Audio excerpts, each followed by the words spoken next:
foi responsável por pautar não apenas a indústria de adaptação de quadrinhos nas telonas, como também ajudou a abrir caminho para uma sucessão de produções que viriam em seguida.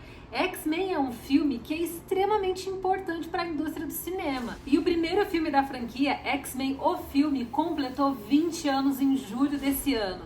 Mas, e aí, esse filme venceu o teste do tempo mesmo? Ou fica aqui apenas o seu legado para as inúmeras adaptações de quadrinhos que a gente viu ao longo dos anos e das décadas também?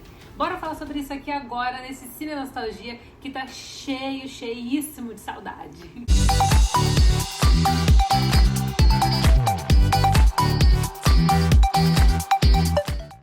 Amores, aqui é a Rafa Gomes do Flick Geek. X-Men, o filme, foi um filme emblemático para poder trilhar um novo caminho para as adaptações de quadrinhos nos cinemas. E assim, particularmente faz parte da minha infância. É um filme que pra mim trouxe uma experiência inimaginável. Eu lembro que quando eu fui assistir esse filme nos cinemas, primeiro porque assim, eu cresci assistindo a adaptação em animação que passava na Globo. É um dos meus desenhos favoritos até hoje, não apenas pela forma como os efeitos eram feitos lá na animação, mas a caracterização dos personagens, era tudo muito relacionado aos quadrinhos, me trazia uma lembrança muito forte dos quadrinhos. E quando eu assisti X-Men nos cinemas, a percepção que eu tive foi como se eu estivesse vendo aquela animação com a qual eu cresci a vida inteira, ganhando forma de maneira inimaginável. Eu pude ver ali, não apenas que os quadrinhos foram realmente levados a sério do começo ao fim, como os personagens foram muito bem construídos, o arco de cada um desses personagens, a gente conhece cada um desses mutantes de uma forma muito particular e muito intimista, e é por isso que a relação com X-Men nas telonas não é uma relação aleatória, é um filme que foi feito com esmero do começo ao fim, e o seu sucesso nas telonas prova o quanto ele não apenas foi um filme bem construído, mas é um filme que ajudou a marcar a indústria do cinema. É claro que antes da gente chegar em X-Men, a gente teve algumas produções ali que foram emblemáticas, como obviamente as adaptações cinematográficas de Superman. Além disso, a DC, como sempre foi muito ousada, trouxe o universo de Batman tanto para a TV como depois, posteriormente, por meio do Tim Burton. A gente viu ali a adaptação de Batman nas telonas. A versão do Tim Burton de Batman é uma das minhas favoritas. A gente tem Batman, lançado em 1989, e Batman o Retorno em 1992. Batman seguiu por alguns anos ali nas mãos de Joel Schumacher com 2 filmes, né? Batman Eternamente, Batman e Robin.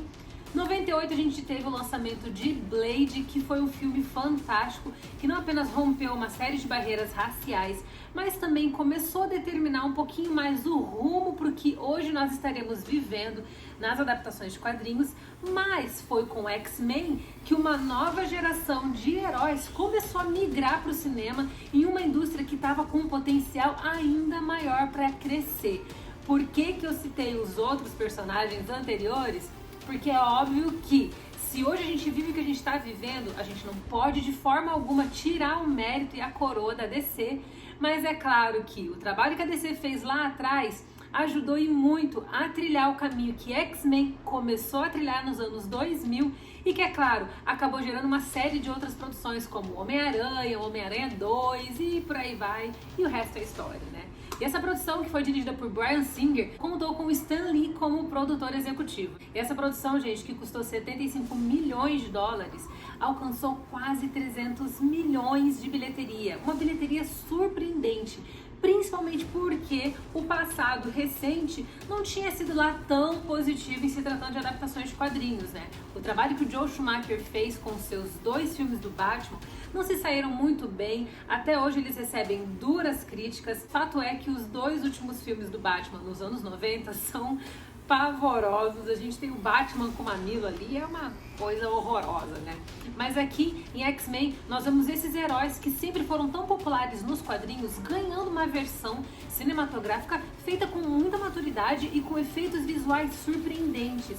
E foi ali também que a gente conheceu o Hugh Jackman no papel de Wolverine. O papel que não apenas imortalizou o ator ali como uma figura emblemática do universo da Marvel e que ficou tão popular e que caiu no gosto da audiência de uma forma tão grandiosa que daquela formação original dos X-Men, aquele que mais perdurou sobre essa personificação do personagem heróico foi, obviamente, o Hugh Jackman. Então o papel que X-Men tem, não apenas na indústria cinematográfica, como também na vida de muitos desses atores, é grandioso. Ele era um filme que não apenas tinha uma produção técnica muito bem consolidada, como apresentava os personagens com os quais a gente cresceu assistindo aquela clássica animação que foi exibida durante muito tempo na TV Globo, trouxe esses personagens em um nível mais próximo da audiência, mostrando também o quanto o cinema era uma ferramenta muito rica para explorar essas questões inimagináveis de efeitos visuais. O nível de realismo nos efeitos da produção é realmente surpreendente para a época. X-Men realmente rompeu inúmeras barreiras e o sucesso gigantesco da produção não apenas garantiu à franquia X-Men uma longa jornada nos cinemas, como também abriu os olhos dos produtores e executivos de Hollywood para esse mercado que sempre foi muito forte nos quadrinhos. A fanbase de quadrinhos ela é enorme.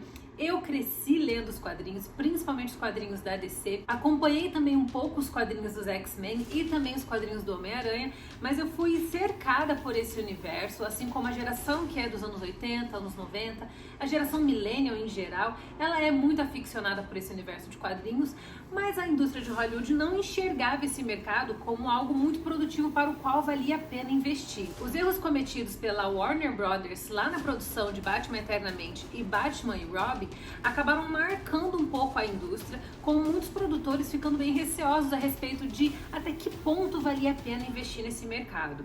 Os dois filmes do Batman, eles foram feitos especificamente direcionados para um público mais infantil, um público infanto-juvenil, com a própria produção sendo pautada na venda de produtos, na venda de brinquedos. Mas Hollywood não tinha uma visão tão madura assim a respeito de até que ponto uma adaptação de quadrinhos poderia se tornar algo tão grandioso assim e até mesmo uma fonte de renda inesgotável.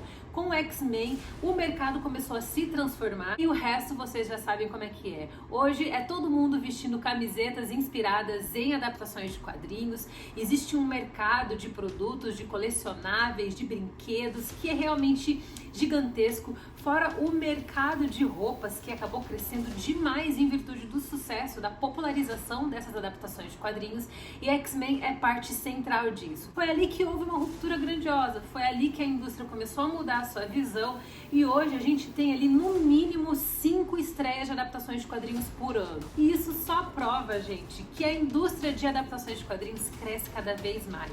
Eu acho que muito mais do que um legado que X-Men deixou para o presente da indústria cinematográfica, ele realmente consegue vencer o teste do tempo. Não apenas por ser muito acurado, né, por ser muito certinho em relação aos quadrinhos, mas também por fazer um bom filme, que não apenas entrega uma história de ação que é excepcional, como também sabe trabalhar cada um desses mutantes, dando a eles o devido tempo de tela, justamente para que nós possamos desenvolver uma relação pessoal com cada um deles, ainda que eles sejam criaturas que são totalmente inimagináveis e fora da nossa realidade. X-Men é um filme que vale a pena ser visto várias vezes, porque ele nos lembra que às vezes um momento na história do cinema pode ajudar a redefinir o futuro inteiro de uma indústria e principalmente dos seus consumidores, porque com X-Men esse público aqui, que é o público dos quadrinhos, que durante muito tempo foi tão renegado, começou a ser visto, na verdade, como um dos públicos que não apenas mais consome,